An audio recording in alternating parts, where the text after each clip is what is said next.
So funny enough, every single time I think about the brand new iPhones that Apple is actually selling, I always somehow look over the iPhone 13 mini. This is an iPhone that I always forget about because I, for some reason, think that Apple is no longer selling the iPhone 13 mini anymore. And the reason for that is because on even Apple's own website, they actually showcase basically all the iPhones that are being sold right now. And they don't really, mention the iPhone 13 mini in any way, at least in terms of like the layout panel they have. But also when I think of the cheapest iPhone Apple sells, I always go from 14, 13, and basically down to the 12. But the iPhone 12 and the 13 mini are the same exact price at $599. And I actually do think that's not like a horrible price to pay for something like an iPhone 13 mini at that price tag. You're getting an iPhone that is basically twice the amount of storage, at least on the base model, compared to the iPhone 12, which is the exact same price. And you're getting a faster phone at that level too. But I will tell you, in my opinion, the iPhone 13 mini is probably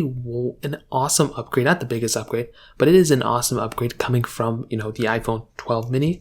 And I think this is a device that you could still keep for many, many years to come.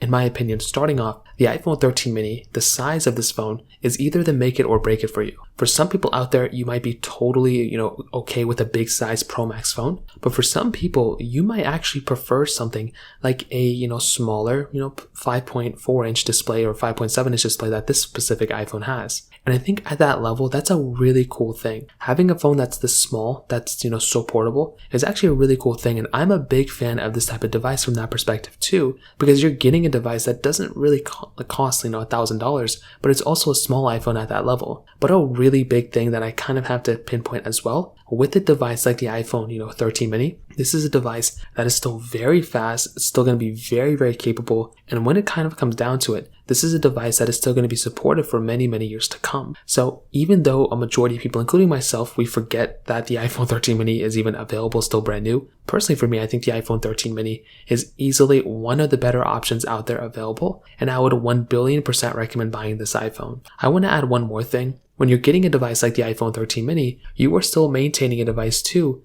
that is still going to be here for so many years to come. But also, for the size of this phone, the battery life of this phone is actually very, very good. You would never think that a phone this small is actually this performance heavy, but you can actually get a very good performing phone from this thing in terms of the battery life department, even though it's not the most expensive thing in the world, and even though it's not the biggest thing in the world either. So definitely for me, the iPhone 13 mini gets a thumbs up, and I definitely do think it's a solid phone when it kind of comes down to it. So in terms of that kind of covers it up there. If you have any other thoughts or questions, let me know in the comments section below. Hit the like button, that would mean so much, but definitely hit that subscribe button. More importantly than everything else, I love every single one of you guys. Hopefully I'll catch you guys in the next video. Peace out till then.